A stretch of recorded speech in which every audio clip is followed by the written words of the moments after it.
Good afternoon, everyone, and thank you for joining me today to learn about applying for technical assistance grants from the Preservation League of New York State.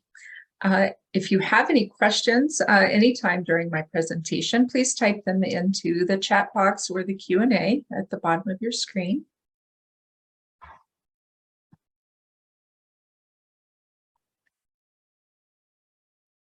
All right, so if you're not familiar with the Preservation League of New York State, we are the statewide nonprofit working for historic preservation in all 62 counties of the state. We empower New Yorkers all across the state to use historic preservation for community revitalization, protecting their heritage, and building a sustainable future in our communities. So we do this through a number of programs. We collaborate with local colleagues across the state. These are your local preservation groups like ARCH up in the Adirondacks, Preservation Buffalo Niagara, Preservation Long Island, PACNY and PAST, and groups in between, the Landmark Society of Western New York. So all those local and regional groups are there to serve you for historic preservation. And we help get the word out to everyone about the work that they do. And in return, they help us along with our mission as well. We work for public policy at the state and national level for preservation initiatives. We provide technical services, so you can call us up to get advice on all aspects of historic preservation. We offer our 7 to Save program every 2 years, shining a light on endangered properties across New York State.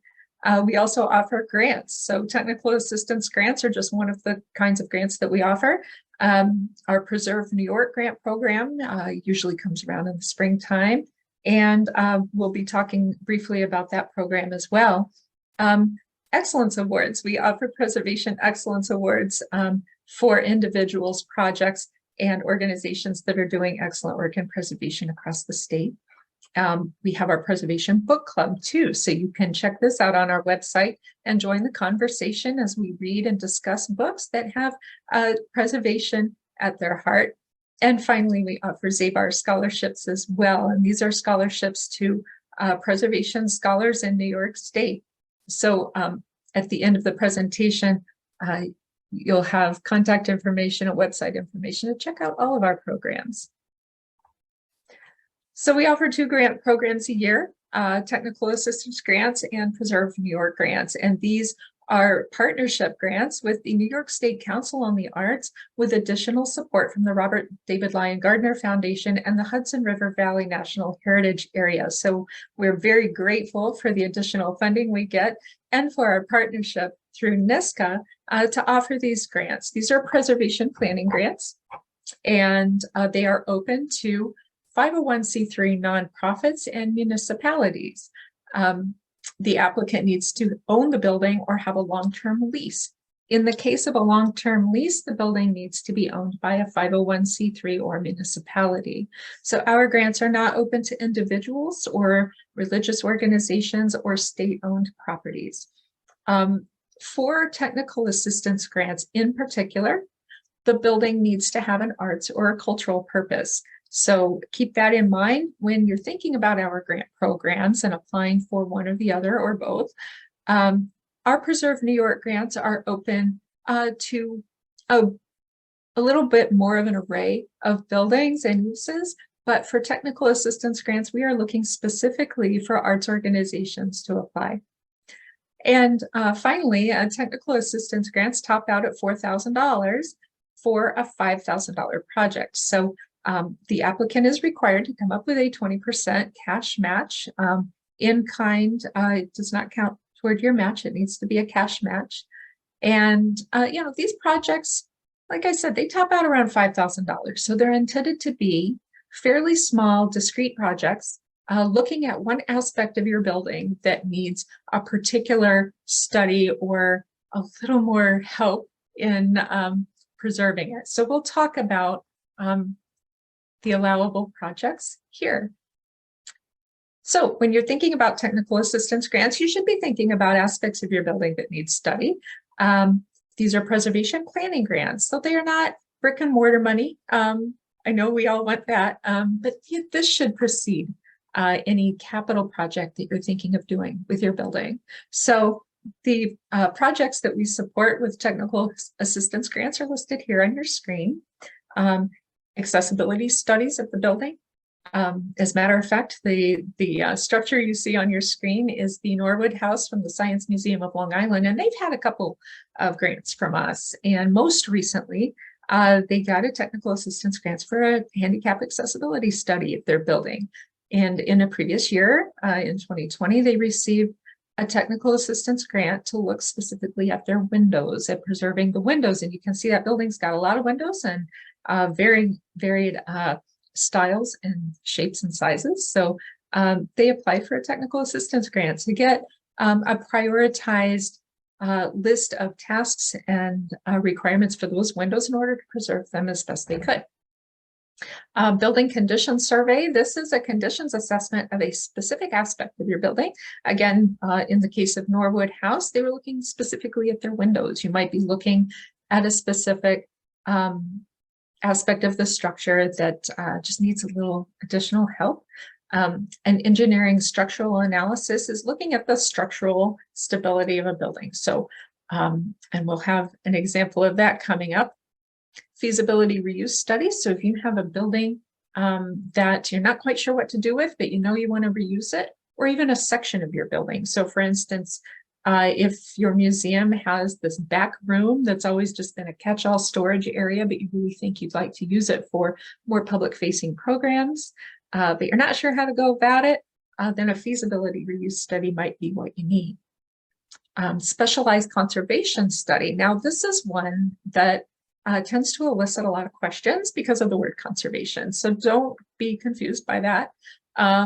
Our grants don't support collections conservation. That would be Greater Hudson Heritage Network. So if you're looking for conserving your collections, you want to turn to them.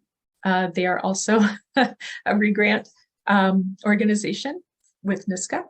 But we're talking about the conservation of specific building materials or finishes in a building. So a good example of a specialized conservation study would be looking at historic stencils in a building. So you want to preserve those stencils, or you want to bring them back. Maybe they've been covered up, maybe they're peeling or something like that. That would be a good example of a specialized conservation study.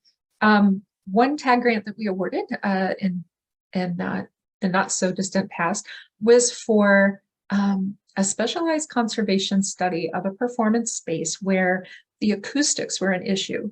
And this was a former church, a beautiful building and a really great performance space, but the acoustics were terrible. And so the organization that applied, really, they wanted to have more events in their space and more performance events specifically, but they just couldn't do it with the acoustics being what they were. So they had a preservation architect come in and do a study of the acoustics in that space. So that's one of the things that technical assistance grants can really help you with, is solving specific problems with your building if you're looking to use it for more programs and you just can't for one reason or another. So so that's an interesting aspect of kinds of projects that we fund.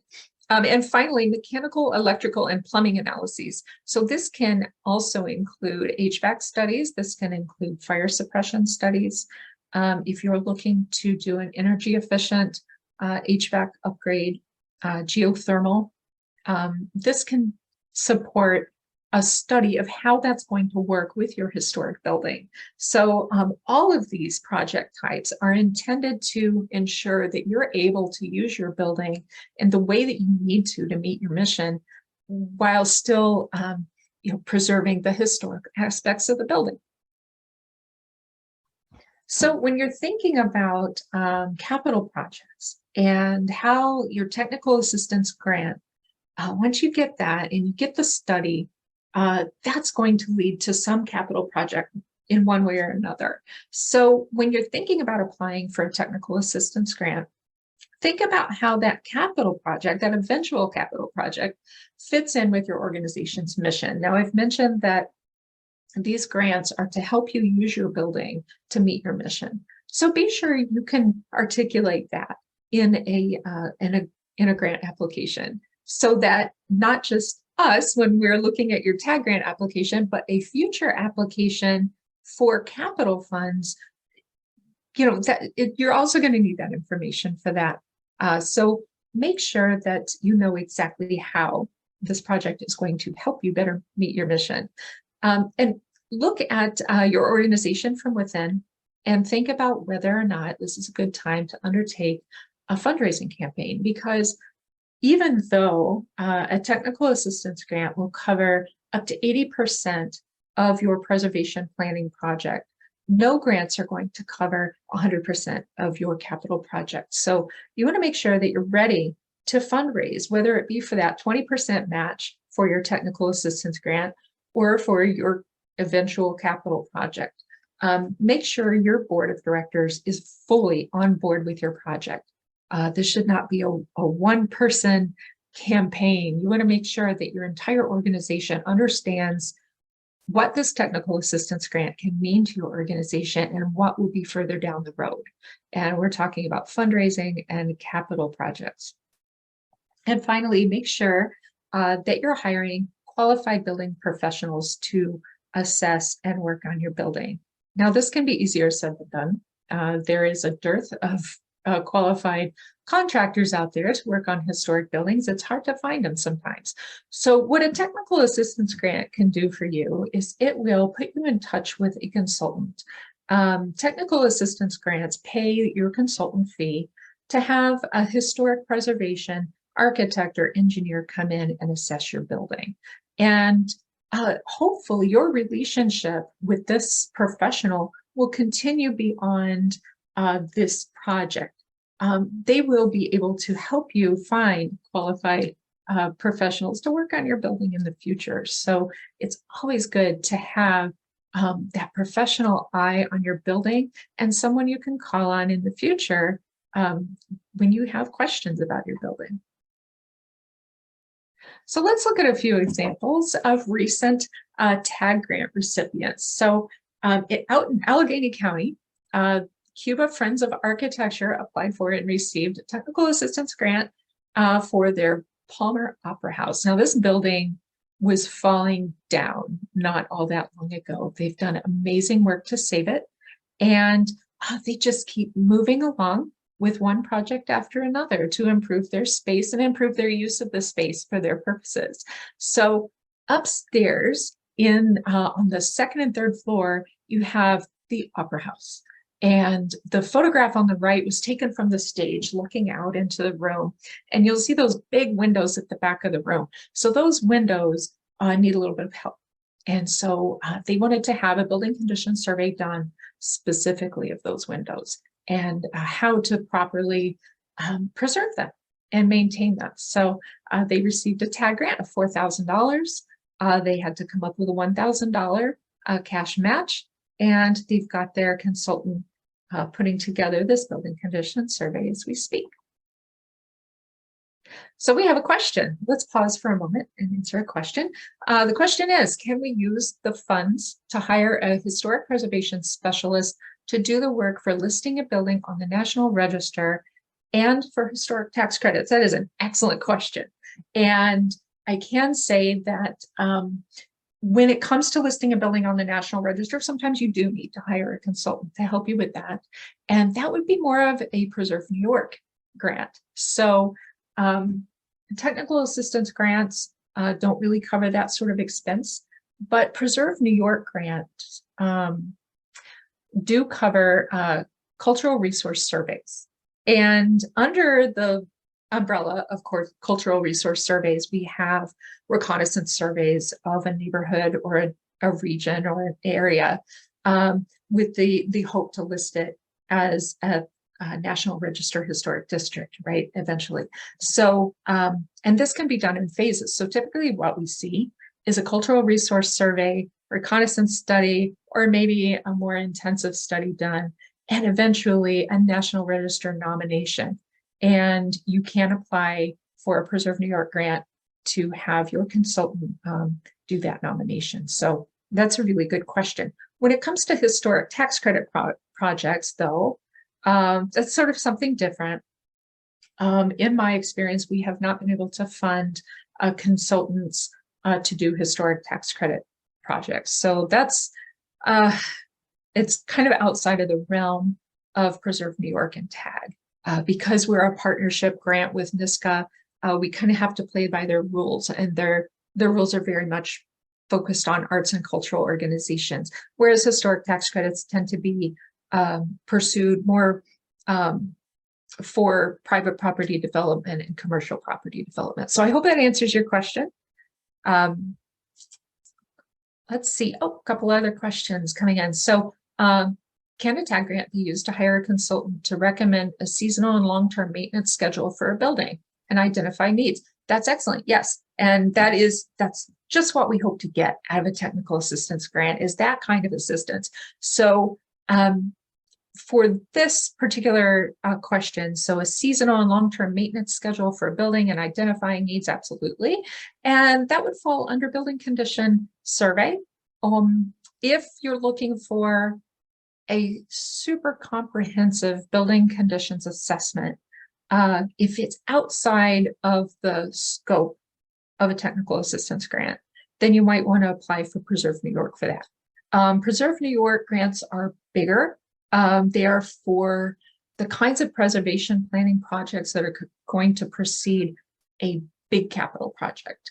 So I'm thinking, Pamela, for your purposes here, a TAG grant probably would fit the bill.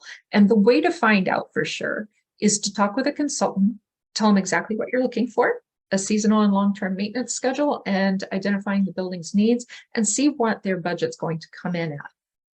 So, hopefully we're looking at like about a $5,000 project for that. If it's much beyond that, then you might want to look at Preserve New York grants, which top out more around $20,000. So, let's see. So I'm talking about buildings. Do TAG grants also cover historic cemeteries? That's a very good question. It's a very common question. We hear from a lot of cemetery stewards about our grants. So yes, sort of. So let me describe how our grants support cemeteries. So typically we see Preserve New York grant applications for to support conditions reports for cemeteries. And by condition reports, we're looking at the architecture of a cemetery. So cemeteries have a lot of needs, and a lot of times those needs focus on the gravestones themselves. But for preservation planning grants, we're looking at the built structures in a cemetery. So we're looking at, say, a chapel or the stone walls in a cemetery. Our Preserve New York grants also support cultural landscape reports, and that's one of the most common requests we get from cemeteries, is to look at the layout of the land, the plantings, the roads and paths, and how to preserve that aspect of the landscape in a cemetery. As far as gravestones, not so much. Again, being a partnership grant with the New York State Council on the Arts, they're mostly concerned with architecture and the art of the architecture. So that's about the limit of what we can support for cemeteries. So we've got a few more questions. Let's keep going with questions for a moment. So I have a question. In Troy, we have a structure called The Approach. It's a monumental stair and landmark. The nonprofit that owns it needs a study of how it can be developed for events and performances. Awesome. So yes. So maybe awesome. So, okay, The Approach. This is a structure, a monumental stair and landmark. Okay, so keep in mind that our grants are to support historic structures. So if this is a historic structure, then yes. If it was built in 1985, probably not so much. So that stair being a landmark, if it's locally landmark or on the National Register, then absolutely. It doesn't have to be listed on the National Register or locally landmarked to receive a technical assistance grant, but we do want it to be a historic structure. And it sounds to me like maybe they need a feasibility reuse study for that structure. So how are we going to use this better for events and performances? And is it going to require things like accessibility upgrades, or is it going to require some sort of landscape modification in order to make it more usable? So yeah, Barb, I think that's a really good tag project. So I'm glad you asked. It's different, but we have funded things kind of like that before. So I'd like to see that one come in as a project. All right, so finally, how about testing for lead, asbestos, and mold in preparation for long-term remediation and eventual opening for programs in a publicly inaccessible portion of the building that's currently, okay. So yes, so lead, asbestos, mold, those can certainly be part of a conditions assessment. So, you know, you're thinking about reusing part of the building that's currently not accessible to the public, you have your concerns about lead, asbestos, and mold, then yes, you want to have a preservation architect come in and do a study for you of what it's going to take to remediate those things and make that a publicly accessible and usable space. So yes, that would be an accessible or an acceptable tag project, Sarah. Thank you for asking that. Would it be competitive? Yeah, you know, I mean, as long as your grant application is compelling, then I would say that's competitive. Technical assistance grants aren't always sexy. Sometimes they're mold and remediation. Absolutely. So this, yeah, I think it would be a competitive tag application. What you want to do for that is, you know, make sure you're making a compelling argument for the use of that space. You really need to use that space. You really want to use that space. Maybe it's a safety issue. You know, you don't want to be inviting the public in if you have, you know, some sort of, you know, mold or asbestos problem, things like that. So make a compelling case for it in your application. All right. Okay, so let's continue on looking at some examples. Thank you for those questions. Those are great questions. I like when we get good questions. Okay, so let's move on. Whoop, passed one up. Okay, so here's a good one. So last year, we awarded a $2,520 tag grant to the Schoharie Free Library to take a look at their porches. So what happened here was that during COVID, which I guess we're still in COVID, but in 2020, the Schoharie Free Library found themselves using their porches more and more for programming because they wanted to move their programming outdoors. So they were doing more programming on the lawn and using their gorgeous porches for these programming. And as they were using these porches for their programming, they started taking a real good look at their porches and wondering if maybe the porches could use a little bit of work in order to be used even more for programming. So they came to us for a technical assistance grant to get a building condition survey of their porches. So they'll be assessed for structural stability, wood rot, anything that needs to happen to better preserve those porches and make them even more usable for public programs. So it's one of my favorite projects that I've seen in a while. All right, so here's an example of an accessibility study. So when we think of accessibility studies, we think of wheelchair ramps mostly, but it can take a lot of different forms. You're trying to make your building more accessible to people in one way or the other. Sometimes, you know, it's just getting people into your building for programs. Sometimes it's making the spaces inside your building more navigable for people with mobility issues. So in this case, Locust Street Art was looking to make their building more accessible from the outside, but also on the inside. So their restrooms weren't super accessible. They had a lot of things to look at here, and they got a tag grant to help them figure it all out. Okay, so here's a good example of a specialized conservation study funded by a technical assistance grant. So I mentioned historic stencils. And we've seen that a few times in tag, and they're always good. But in this case, Hilltop House and Studio in Casanova was the home and studio of artist Dorothy Reister. And she designed this space. She painted this space. She was going for a certain look. She She wanted it to look the way she wanted it to look. And as a result, we want to preserve it the way she intended. And so we want to make sure, they want to make sure that they have modern equivalents to be able to touch up and maintain the look of this building as the years go by. So they had a paint analysis done of all the painted surfaces in this house so that they can preserve it for posterity. So another one of my favorite projects to come along recently. All right, and this one takes the award for the cutest building ever.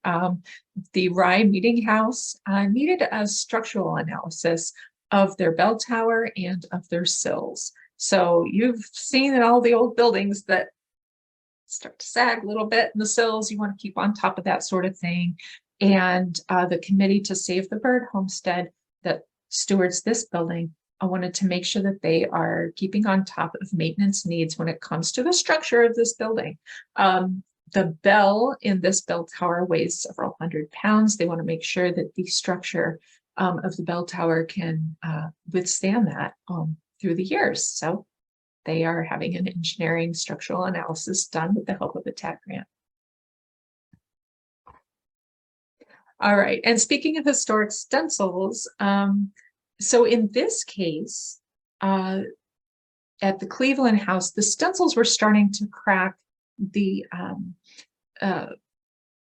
plaster was beginning to buckle, and that to them signified that there was a structural thing going on with this house. So they got a TAG grant for an engineering structural analysis to see what was causing the plaster and these stencils to crack and buckle. So looking at the stencils is sort of a symptom of something greater that was going on. And, this can be a symptom of water infiltration. This could be a symptom of a lot of things. So their structural analysis will get to the bottom of the problem and help them to remediate it. So I think we have another question. Let's check it out.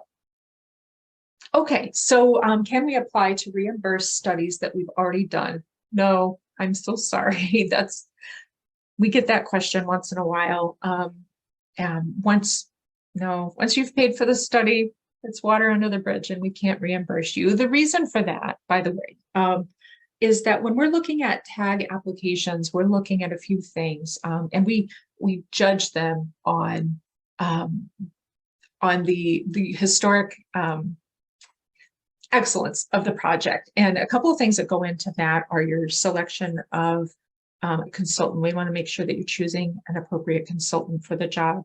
We want to make sure that your organization can handle whatever comes next after your TAG funded study, things like that. So, it's hard to look retrospectively at some of those things, but unfortunately, no, we can't reimburse studies that have already been done. So thank you for that question. All right, so we've got one more example. This is also one of every year, they're all my favorite projects. So the Albany County Historical Association, they steward the Ten Brook Mansion. They applied for a TAG grant. They've gotten a few of our grants over the years. This one was for a feasibility reuse study of their carriage barn. Now, what makes this study a little bit different is that their carriage barn no longer exists. So how does that work? So you'll see a historic photograph on your screen of what the carriage barn once looked like, and then a plan of what a new one could look like. And what they were looking to do was to uncover and reuse the structures that are still in the ground from this original carriage barn. So there are parts of the foundation that are still there. There are stone horse troughs. There are thresholds, stone thresholds still there. And what they want to do is reconstruct the storage barn to be a visitor center. And they have made the case over the years through various grant applications of their need for such a visitor center. And this seemed like the best way to go for them, because the carriage barn is no longer there, but could still stand to be interpreted historically right along with their with the Ten Brook Mansion. they wanted to see what the feasibility was of being able to do this, of being able to reconstruct this carriage barn on the foundation that's still there. And this grant came along a long line of grants. Okay, so the Ten Brook Mansion had gotten a historic structure report funded by our Preserve New York grant program. And in that historic structure report, the consultant recommended that they take a look at some drainage issues that they were having on their property that was affecting the mansion. So the consultant recommended that they get a cultural landscape study done to look at the landscape around the mansion. So they did that. They came back, they reapplied, they applied for a Preserve New York grant to get a cultural landscape study done. And it revealed some drainage issues that they were able to fix. But it also revealed the footprint of the old carriage barn and made some recommendations for improving access to the mansion and improving the visitor experience. So apparently it's a little confusing for visitors when they show up. They don't know where to park. They don't know where to go. How do you buy your tickets? Things like that. So they needed to just improve overall the visitor experience at the mansion. So one of the recommendations that was made in the cultural landscape report was, what about reconstructing this old carriage barn to be a visitor center? So that was the aim of their TAG grant. So all these grants did lead to something. So they ended up with a pretty decent grant through the consolidated funding application last year, I believe, to begin to undertake these improvements and to reconstruct this carriage barn as a visitor center. So I cannot wait to see what it looks like when it's done, but they've made a ton of progress. So as a result, they will have improvements in parking, improvements in walkways, wayfinding. They'll have this wonderful new visitor center, and they'll be able to interpret the carriage barn that was once there. So it's a huge project, you know, and our $4,000 technical assistance grant was an important part of it. So, all right. So speaking of past grants, last year we awarded almost $63,000 to 17 applicants for their technical assistance grants. This was out of 33 applications. So if you're wondering what your chances are of getting funded, last year they were roughly 50%, not too bad. It varies. It depends on how much money we have to give and how many applications we receive. We have, I believe, about $68,000 to give this year. So we'll see how many applications we get. And we awarded for all these project types: accessibility studies, building condition surveys, structural analyses, all across the state. You can see the little circles on the map that show the various kinds of studies that were awarded.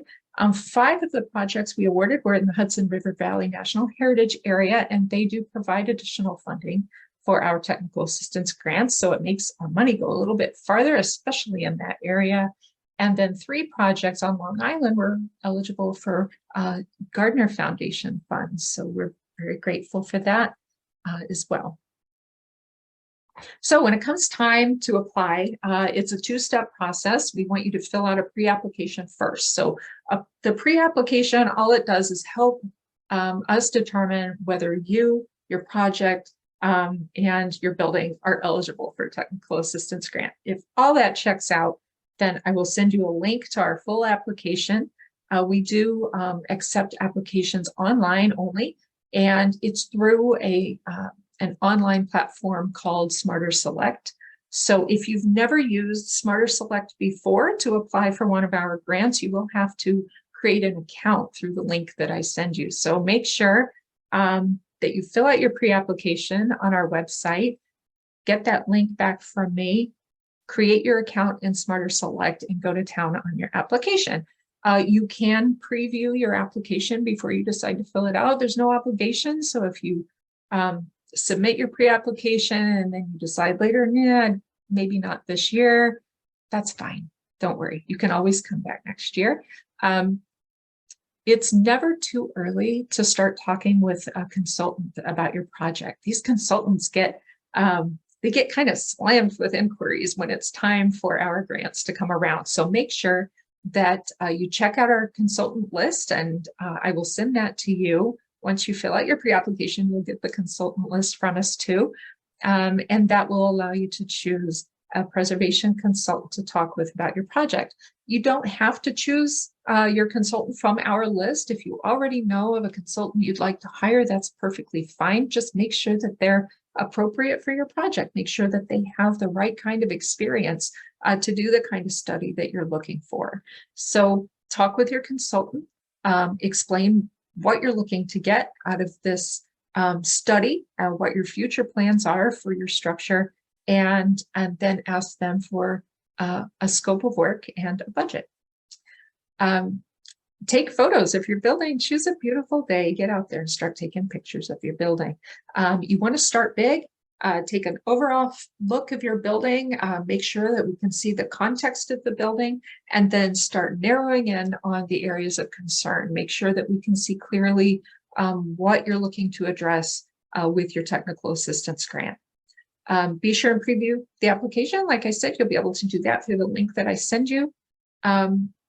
Make a list of the attachments that you're going to need. That way, when you're working on your application, you can easily upload those PDF attachments and images, and then submit it by the deadline. It's pretty easy. It's we try to make it as straightforward as possible. We're not trying to make your life more difficult. So let's check out our questions before we move on. Let's see. Brenna's asking, apologies if I, so Brenna, I think the question that you're addressing is the reimbursement question. And no, we don't reimburse studies already completed. If I got the wrong question, ask again, but I think that's what you were asking. So, all right, so let's move on. All right, so you might be wondering how we decide who gets the grant. Well, we convene an independent grant review panel from across the state. We call on professionals in the field of preservation and related fields. So I try to get a pretty diverse panel every time. People with a broad range of experience in historic preservation. And just this year, for the first time, we put out a call for grant reviewers, and that call is on our website. So if you think you would like to help us decide who gets the grant, feel free to fill out the online form and become a grant reviewer yourself. So we get together a group of between 4 and 6 people to read all the applications and score them and rank them. And then we get together and discuss what they thought of the projects and make our final determinations. So I do not get a vote, so you can ask me anything, and I'm not going to turn down your application for any reason. You just feel free to call on me if you have questions about your application. You don't have to worry about that. What I do is facilitate the conversation with my grant reviewers and help clarify projects for them. So the more I know about your project and the more you convey about your project in your application, the easier it is for our review panel to evaluate it. So, make sure that you answer the questions thoroughly in your application, and keep in mind the 3 criteria that we use to score these applications. So these 3 criteria are historic preservation excellence and project quality, fiscal and managerial competence, and service to the public. These 3 criteria are expounded upon in our grant guidelines. So right on our website, before you fill out your pre-application, you're required to read the grant guidelines. And these 3 criteria are explained at length there. These criteria are drawn from the New York State Council on the Arts, and they are the criteria that they use to evaluate grant applications as well. So if you have any questions about these criteria or how to make sure that we understand that your project meets these criteria, feel free to ask. Let me check out our questions real quick. Okay, so we have a question about building ownership, and this is important to understand. So the question is, we don't currently own the building, but we're in contract to buy it. We have site control from the current owner through let's see, we'll be applying to restore New York prior to ownership as well. Is this okay? That's a tricky one. So according to the New York State Council on the Arts, we can't fund you if you're not the owner yet. Now, site control, if you have site control from the current owner, so this is another thing, and that gets to the meat of the matter, and this is why the New York State Council on the Arts requires that you have absolute site control before we can fund you. If the current owner is a private individual or for-profit, then we would not be able to fund you until you are bona fide owner of the building. If you have that site control in the form of a long-term lease from the current owner, and if that current owner is a municipality or a nonprofit, then it could work. But my suspicion is in this case, you would have to be the full owner of the building before we could fund you. So I'm glad you asked that. It's tricky. I always want to say yes to that question, but Niska tells me I can't say yes to that question. So yeah, you have to own it first. All right, so another question, if there's not currently public programming, but there are plans to make the structure open to the public, would it be okay to apply to assess the roof, water, electric systems for this National Register listed site? Yeah, so that's a really good question. It's kind of, which comes first, the chicken or the egg? Do we have to have the programming first to apply for a TAG grant? No, but it needs to be a real plan. I mean, you want to make sure that you make it clear in your application that in order to use this structure for that arts and cultural programming that you're planning, you have to have this assessment done. You have to have the work done first before you can use it for that purpose. As long as your organization has a good track record of such things, if you have the partnerships in place, say it's a municipality that owns a building, the Arts Council wants to use the building for programming, make sure they write a letter stating their intent, a letter of commitment that yes, we're going to use this for arts and cultural programming if and when this work is done to the building. Just make a good case that that public programming is in the works, it's in the planning stages, but you can't move forward until you get this TAG grant so that you can do the work on the building. So that's a really good question. So yes, I would go ahead and apply. Just make sure you make a good case. All right. Let's see, I want to make sure I got everybody's questions. Okay. All right, so evaluation and a timeline. A lot of folks want to know when they're going to find out about their grants. So the application deadline is October 21st. We try to turn these around in 8 weeks. Preserve New York takes a little longer because the applications are more involved. There are often more of them to review.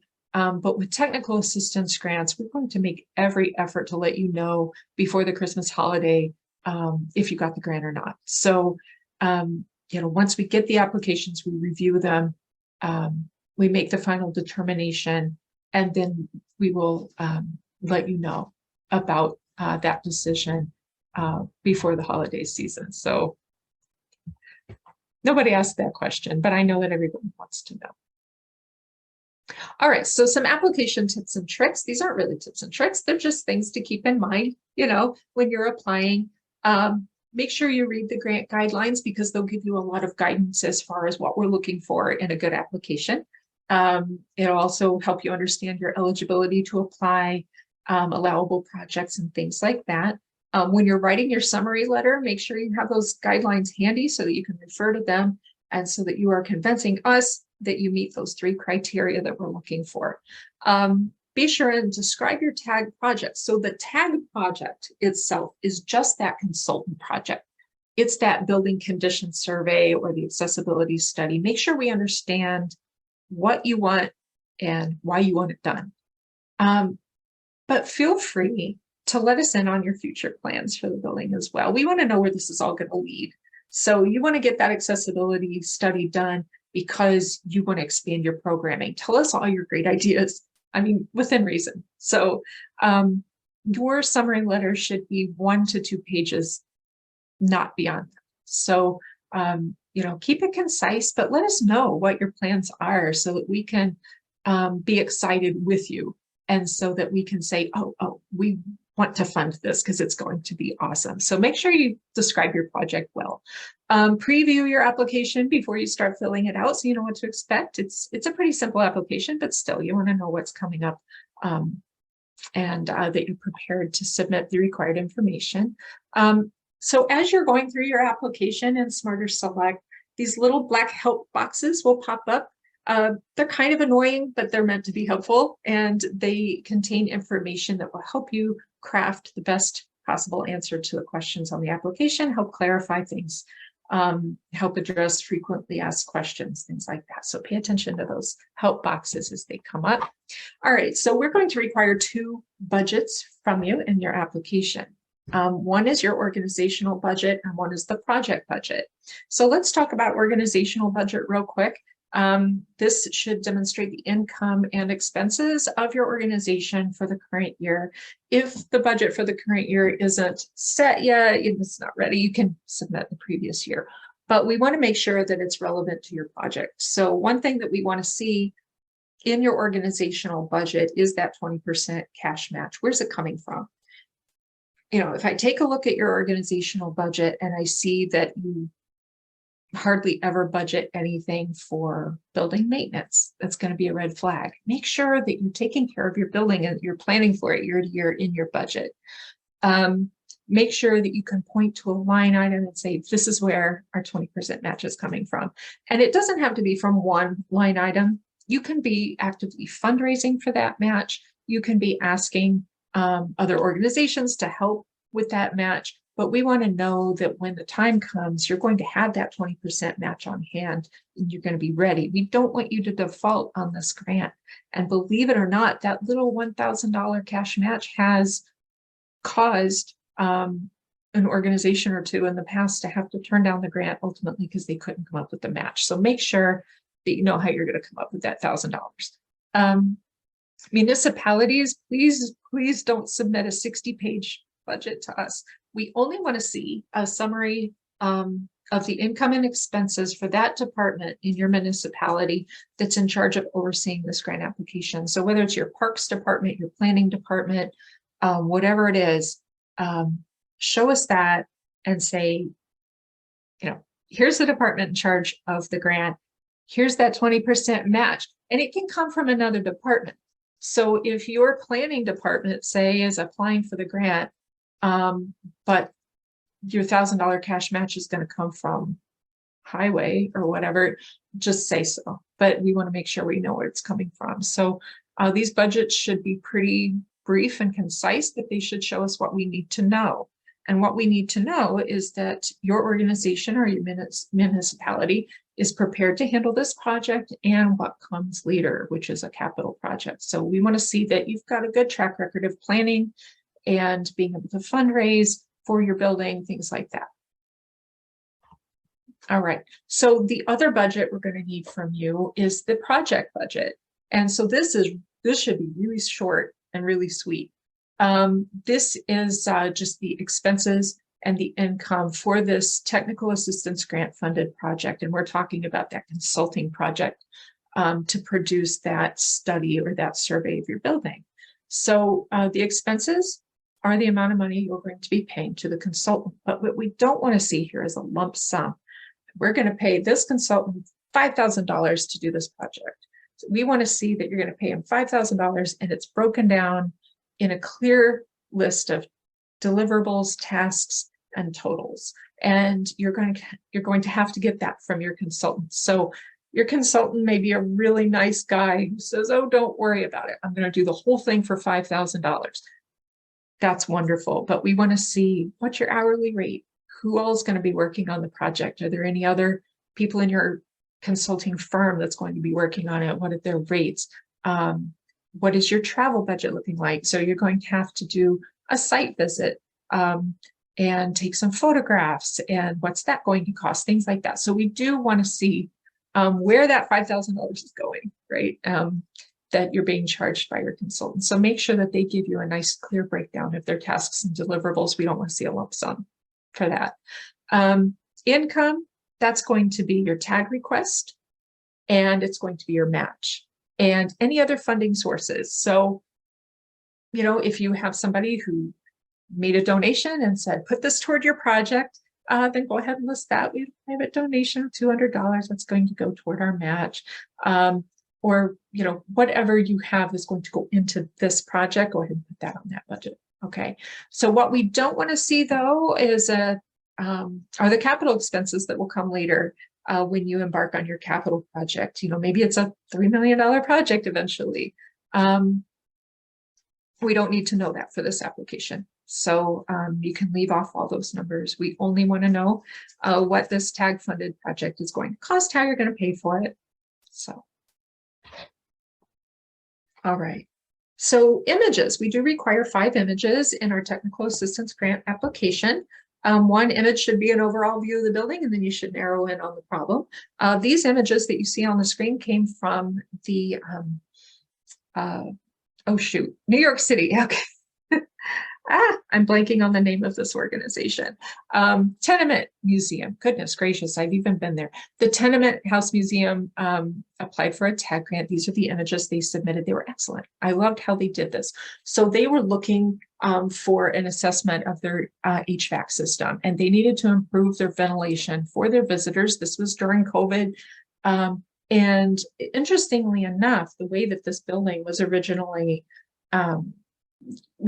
built, it had a ventilation shaft kind of in the middle, and the individual apartments would have a window that opened into that ventilation shaft. It sounds great, but it wasn't. It was gross because they were always throwing garbage out into that shaft. It was terrible. But anyway, they included a photograph of the ventilation shaft here on the right, their systems on the roof that they want to improve, and then an interior photograph showing that interior space. The spaces in the Tenement Museum are fairly small.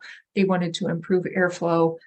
They made a really good case for why this is important for the health and safety of their visitors and for the sustainability of their organization during a time when health and safety are at the forefront. So excellent application, great photographs, and they were funded. That's it. So yeah, if you have any questions about applying for technical assistance grants, please give me a call or shoot me an email and we'll figure it out.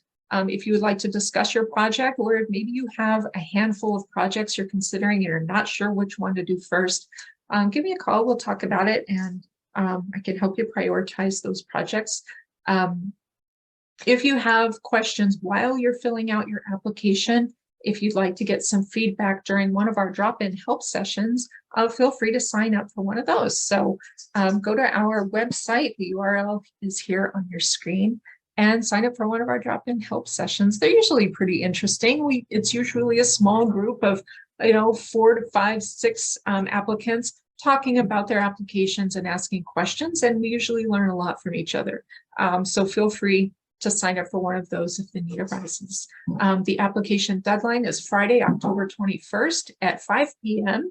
so that you don't have to work on it over the weekend. So make sure you get your applications in on time.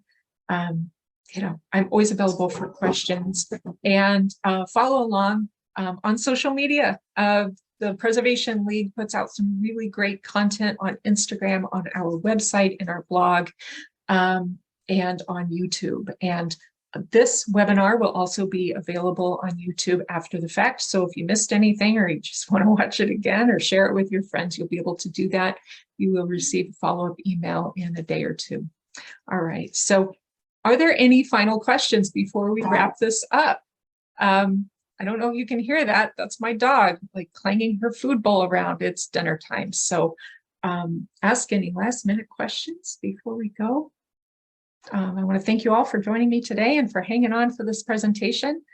Good luck on your applications. Reach out if you have any questions. I'm always happy to answer your questions. All right, that looks like about it. Thank you, everyone. Good luck. Talk soon. Bye-bye.